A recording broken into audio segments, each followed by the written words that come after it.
It's Beer O'Clock, and this is the Beer O'Clock Show, where every week we engage in some light-hearted, beer-related banter. My name is Mark, and joining me from his dark pine-walled den overlooking his wooded, expansive hunting grounds on his country manor in the Essex countryside is my beer mentor, Steve. G'day, Steve. How's it going? It's all going very well. Yourself? I'm doing quite well. You must be quite comfortable in that. Yes, in that very den. comfortable. Especially seeing as spring seems to have finally sprung. Cool. This week we're reviewing a classic pale ale, much loved by many. But before we get to that, Steve, what have you sampled in the past week, mate? Good week beer-wise. A few absolute standouts. As we were in the whole craft lager arena last week, I treated myself to a Sainsbury's Scottish craft brewed lager, which, as I've mentioned before, is essentially Harvestone Shialion, but not with a label. So I had one of those. That was quite enjoyable. I had St Peter's Ruby Red Ale out of the bottle for the first time. I've got to say, preferred it off tap. Much preferred it off the cask than I did in the bottle. It was a lot smoother off the cask. I had a Breakspear Triple, which is another one of the barley wines that we spoke about before. That was a 7% little bottle, which was again really smooth, really malty, really tasty. But the absolute standout beer this week for me was a Brewdog Mikkeller collaboration called I Hardcore You. Now this beer, it's an Imperial double IPA, weighing in at a hefty 9.5% for 330 ml. Now we've been banging on about the top drawer recently. This was above top drawer. If there was... This was on the cabinet. This was on the cabinet. This was out of the drawer. Too good to be in the drawer. Above the top drawer, on the cabinet, in a league of its own. This was quite literally one of the most amazing beers I've ever drunk. Wow. It was like drinking pure hops in a glass. It was citrusy, hoppy, all the way through. Lingering hops, hoppy aroma, hoppy undertones, hoppiness everywhere. They may as well have called it I Hop You for all it was. But a really, really stunning beer. We're going to go back to that "Don't Say Hops in a Review" challenge soon enough after that one. I think I might have just overloaded a little bit there, but that was the real standout beer for me this week of my little adventures in beer. Well, you've had some very adventurous adventures. Yes. Whereas mine have been quite tame in comparison. I only had one beer this week. A very light week. But it was a good one. It's another one that I got from Whole Foods that I've spoken about a couple of times. And it's from the Colonel Brewery. Oh, a Colonel I've been beer. wanting to try a Colonel beer for ages since we saw the documentary last year by the BBC. And it was their Export India Porter. Nice. Have you tried that one, Boo, before? I have not. No, I've not tried any of their porters yet. It was... You know how I am with porters, how I find that kind of portery, coffee-ish taste. Not coffee-ish, but you know what I mean. Yes, A There's bit off-putting. something about porters, isn't there? Yeah. A bit off-putting, but this went down so easily. I mean, it was gorgeous. I think you'll love it. So definitely get yourself one of those if you ever near... Well, wherever they sell Colonel beers, I'm sure they'll have it, but they had it in Whole Foods, which is going to be my go-to place for exotic beerage. As exotic as I can get around here. Anyway. I shall certainly keep an eye out for that one. Yeah, that was beautiful. 5.8% ABV, so I had it on a Friday night, went down really well, slept well. That's quite low for Colonel. They're normally up in the 6%, the Colonels are. Okay. But at 5.8 was still very easy going for me. Yeah. And it didn't have that heavily burnt portery taste to it. It tasted like a porter, but drinkable. So that's it for me. Very brief, unfortunately. A light week beer-wise. A light week, all yeah. round. I had many intentions to get into some more, but it never eventuated. Although I have been stocking up on my beers, and today I was both thrilled and then mortified within a second of one another. For on the shelf in Morrison's, I saw this beautiful bottle of beer Mhm. with what can only be described as a craft ale label called Yardbird. Branding itself as an American style IPA, which I got very excited about in Morrison's, of all places. Um, and then upon closer inspection, I spied that I recognised the bottle. And yes, folks, this is another IPA from our favourite brewers in Suffolk, who shall not be named. They seem to have basically created a variation, got in on the craft ale market, Ah.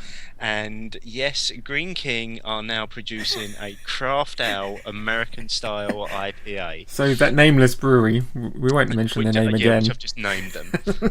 I bought it purely because I want to try it. It's only 4%. I don't see how they're going to recreate an American style IPA in a 4% beer.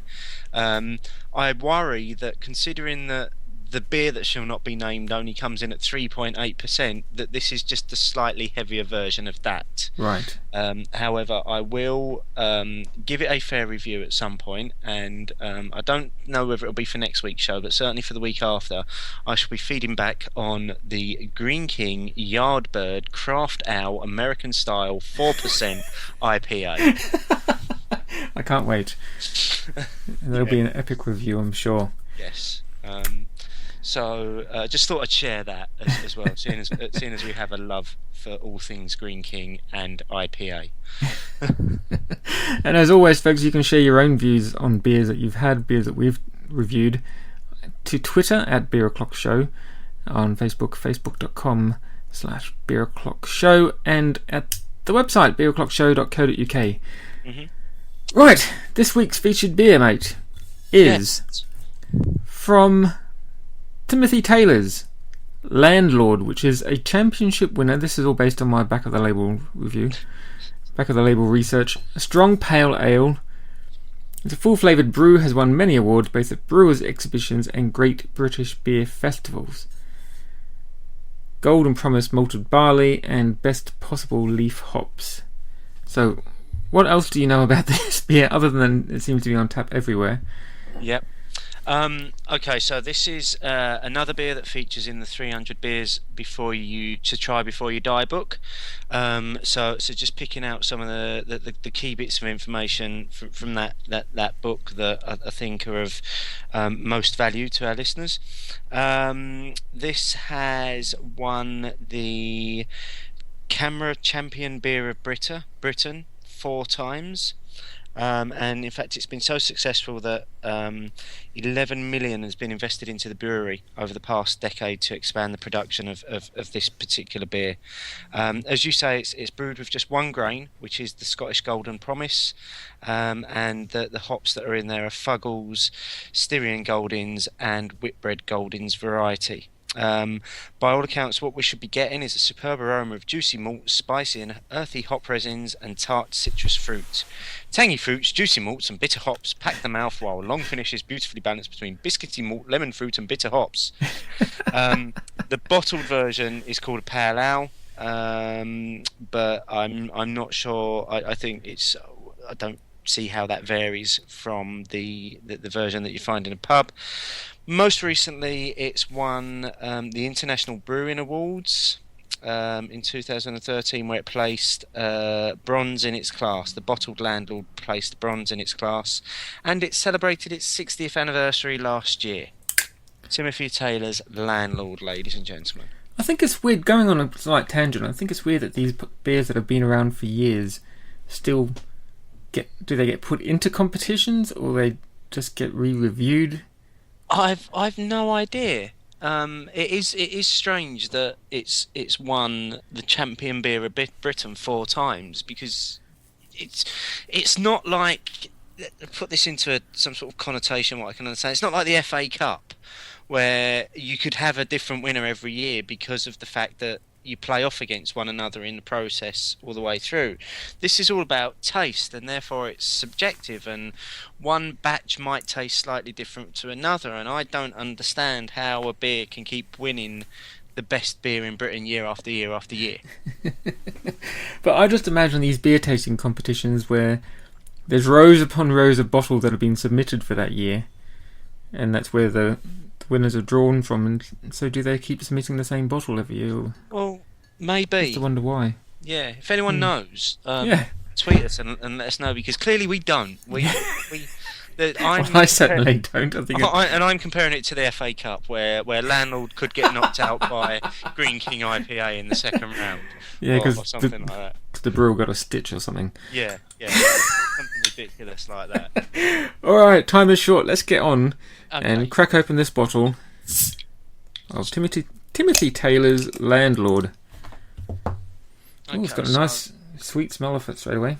The bottle advises 11 to 13 Celsius, which, after doing some hefty internet research, is by all accounts what's considered a cellar temperature. So it's not room temperature. Room temperature is around 21 degrees. So this is cellar temperature. I found an amazing article which I'll be posting on the Facebook page, which tells you about all the different temperatures and what style beer you should enjoy at which temperature. All right, cool.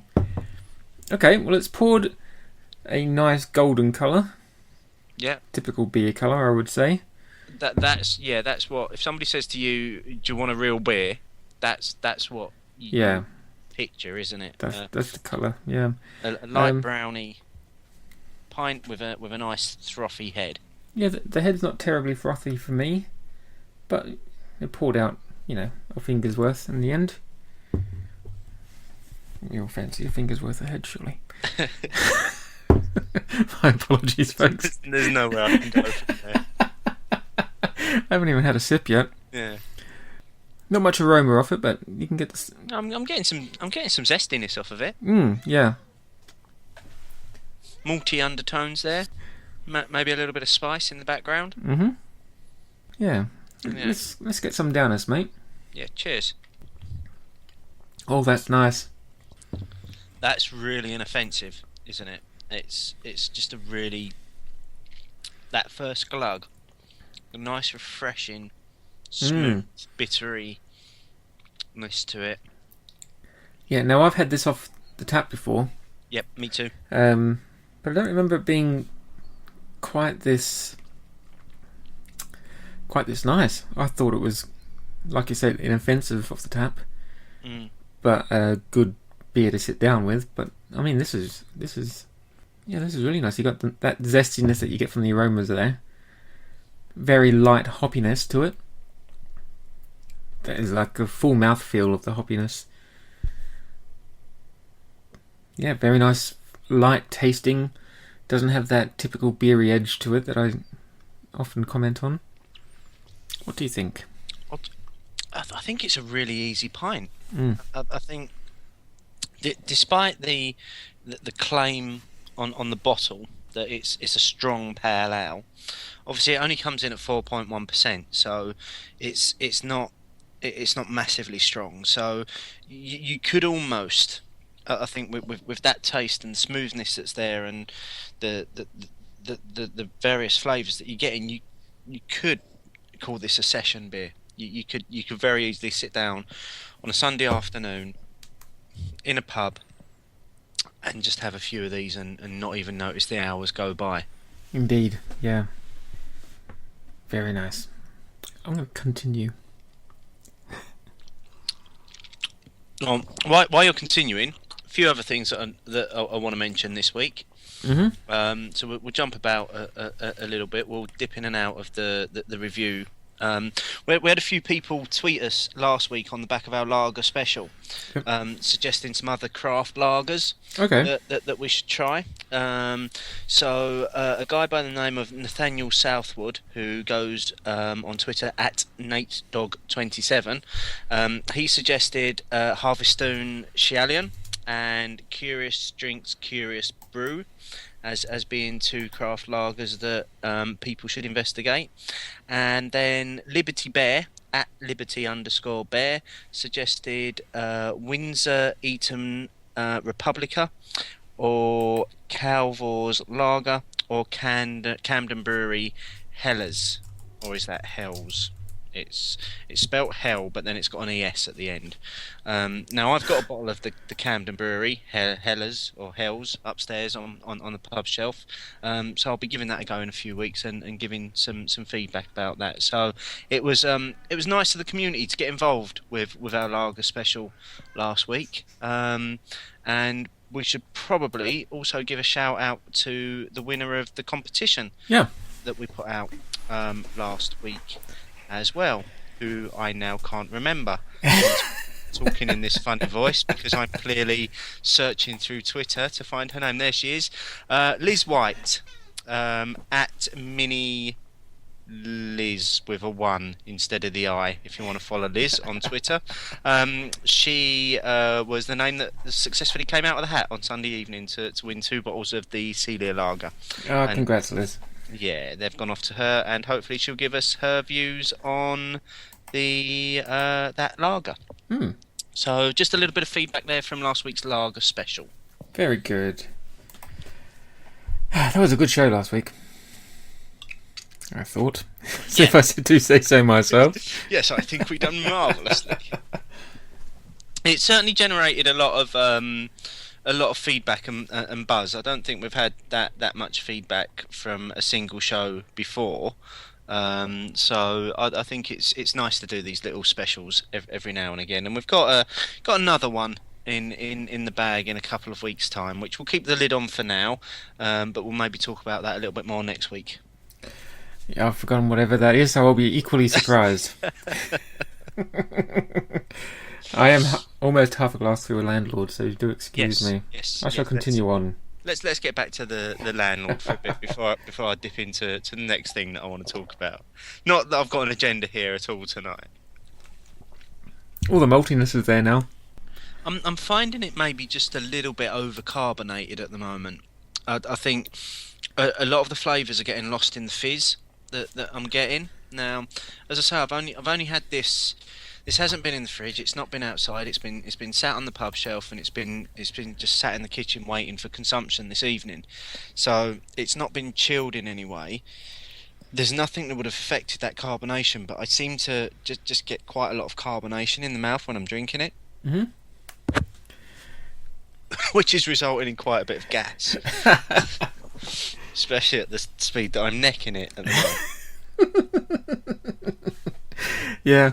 I almost feel as though we're doing the beer an injustice. This is a 4-time champion beer of Britain. It's a very drinkable beer. It's very smooth. Very nice. A little bit fizzy. Only a tiny bit though, but enough, I think, for what you think is going to be a typical flat ale. Yeah, I like it. I mean, it's for me. I'm not going to hide behind the fact that I'm a massive IPA fan. Everybody knows that. And I veer towards that side of beer. So IPAs, pale ales, that they're kind of my sort of like, I suppose, my favourite style of beer. And this is just it has none of the bitterness that you would associate with a bitter or a standard beer. It's quite sweet afterwards. It's got the maltiness. It's leaves a lovely bittersweet taste around the tongue.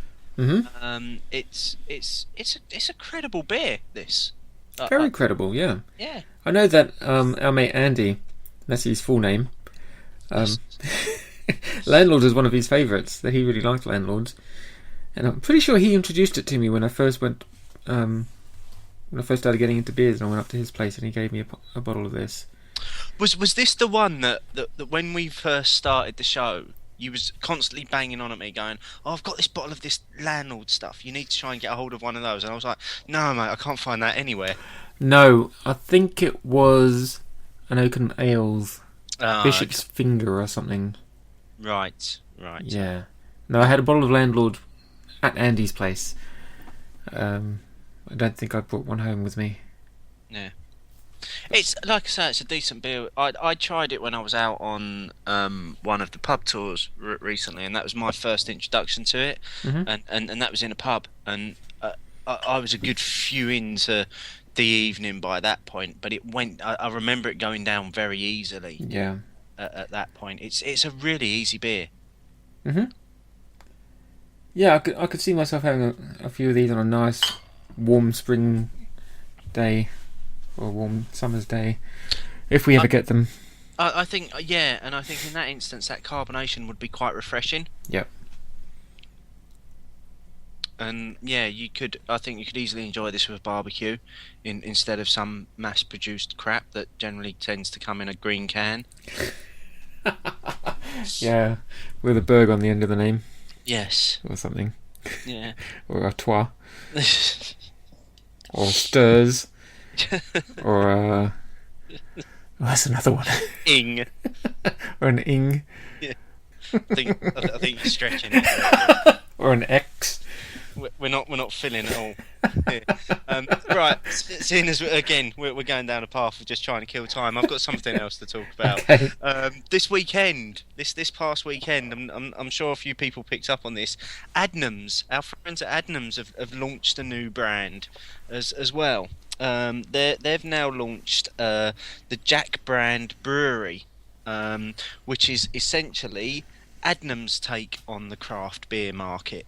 And they're going to be producing 2 or 3 craft beers a year under this brand of Jack Brand, which is it's to do with their heritage and the guy that appears on their bottles. And again, if you want the history of that, go way back to episode 1 where we talk about, I think his name's Southwold Jack or something like that. Oh yeah. So they've launched Jack Brand Brewery. The first beer that's going to be coming out under that label is their innovation, which has been around for a few years now, and we've spoke about it before. In fact, I think I did it last season as one of my personal assignments. Remember in the days when we used to do those? Yeah. The old personal assignments. Yep.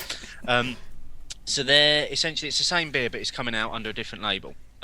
So that's going to be the first one. That there'll be another one out during the summer, and then I think they'll be looking to put one out towards the end of the year. So if people want information about that, you can go onto the Adams website. There's a press release on there. There's a Twitter feed that you can follow. Everything and everything. It's just it's interesting that a lot more of the mainstream breweries are now going down this route of having a craft beer off spin to what they do to try and capture some of that market. So it'll be interesting to see what comes out of there, considering that Adnams are a undoubted favourite of mine, and I'd say ours as the show. Mm-hmm. We're always very complimentary about the Adnams stuff. Yep. And again, it's amazing the impact that Beer O'Clock Show has had on the beer industry. Absolutely. It's inspiring people to make these significant changes to their output. It's all down to us.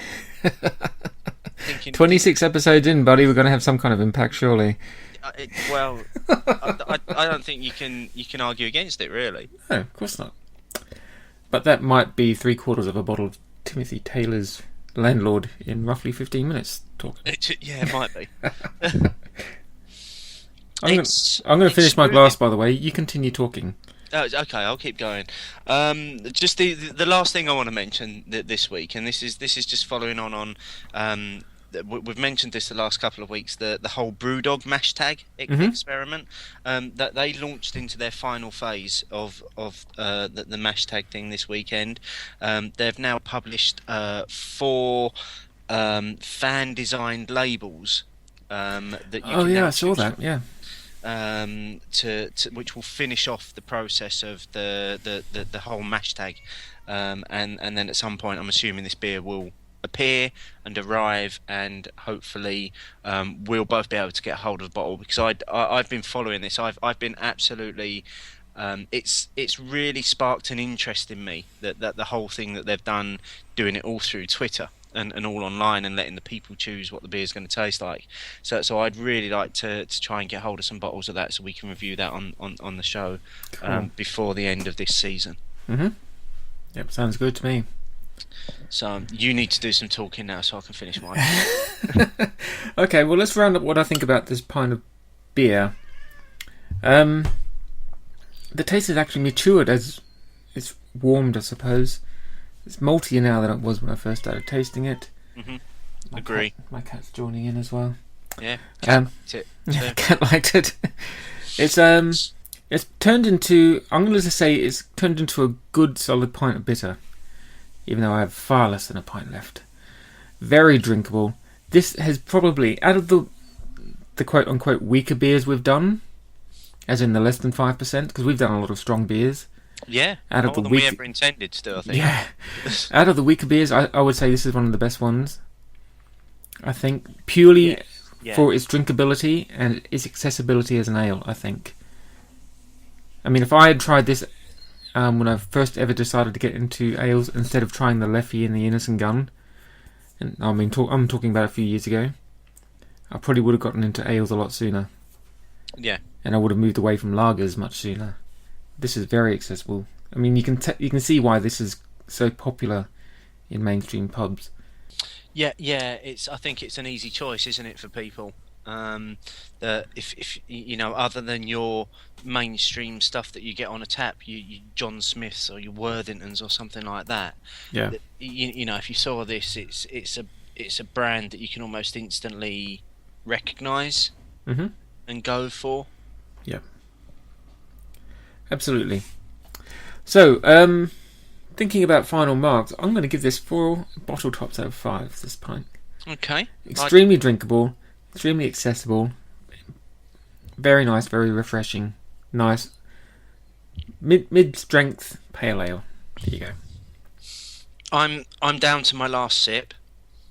I'm getting chocolate and caramel on the aroma now, ever so subtly.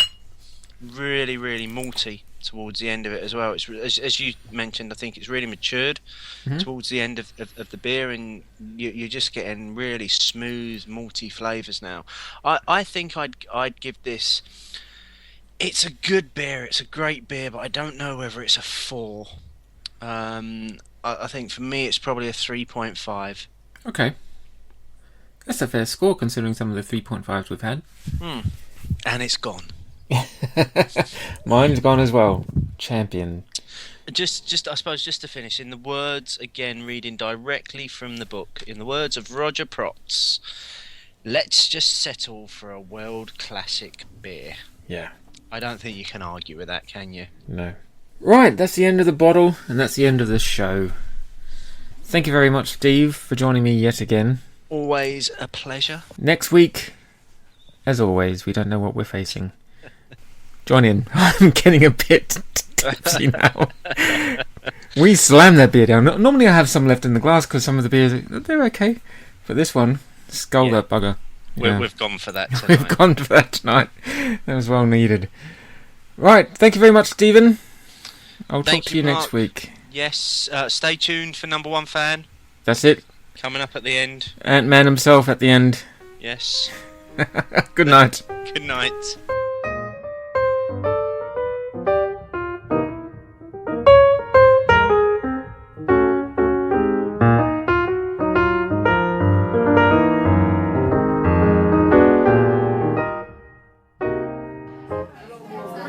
This is the Beer O'Clock Show on tour. Roving reporter at Staff 79, Number One Fan, in Casey's pub, an old school pub in the centre of Canterbury on Bank Holiday Sunday, Easter Sunday. I'm drinking a Qatar beer. Can't really remember its name, it's foreign, but there's only 4 kegs been produced for this pub, only 4 kegs, so it's quite unique in its flavour. I'm loving it. It's like a multi-dream, a dream that you can only imagine in a beer. Creamy, a little bit hoppy, but overall it is delicious. A beer of champions. Number One Fan, over and out.